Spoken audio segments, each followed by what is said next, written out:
On va écouter une autre question laissée par un auditeur ce matin.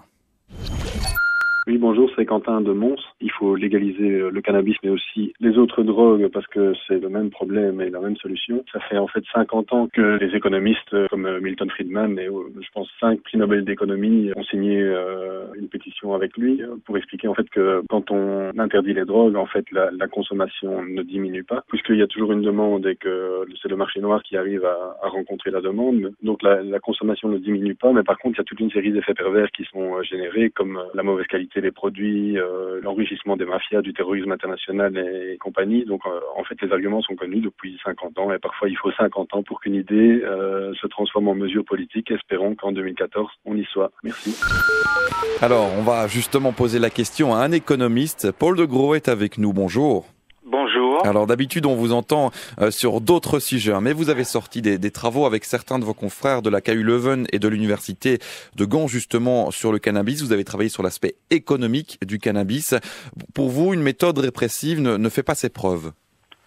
En effet, comme l'auditeur vient de le dire d'ailleurs, il y a un paradoxe ici. Donc plus on installe la répression, plus la production et la distribution du cannabis devient profitable. Donc la raison fondamentale pourquoi cette activité est si profitable, c'est que en fait c'est illégal et qu'il y a tout un système de répression qui essaye d'interdire l'offre et la distribution. Et donc le fait que c'est tellement profitable attire bien sûr des milliers, des millions de gens qui n'ont rien à perdre, qui veulent prendre des risques. Ce sont aussi des gens qui se sont installés dans la criminalité et donc tout ce secteur devient un secteur criminel. Et en fait, on voit que les autorités n'ont pas de contrôle là-dessus. En fait, qu'on continue à offrir et distribuer. Donc, il n'y a pas d'effet sur l'offre et la distribution, sauf que c'est devenu un secteur de violence et de criminalité, et qu'on doit en fait aussi dépenser énormément d'argent pour continuer la répression sans que ça ait des effets. Est-ce qu'on a une idée de la manne que représente en euros justement cette économie souterraine du cannabis en Belgique ou en Europe? Je ne sais pas si vous avez des chiffres. Mais c'est très difficile à placer un chiffre là-dessus, étant donné que tout ça est illégal dans la criminalité. Il s'agit en effet de milliards d'euros, donc c'est un secteur de grande amplitude. Qu'est-ce que ça pourrait rapporter à l'État justement de monopoliser alors la vente? Mais il y a plusieurs possibilités. Une possibilité, c'est en effet d'avoir le secteur d'État qui monopolise ça. Un autre système, c'est de dire voilà, on va donner la possibilité à un certain nombre d'entreprises qui sont sous contrôle et qui peuvent alors produire et distribuer, comme on fait avec l'alcool, la bière par exemple.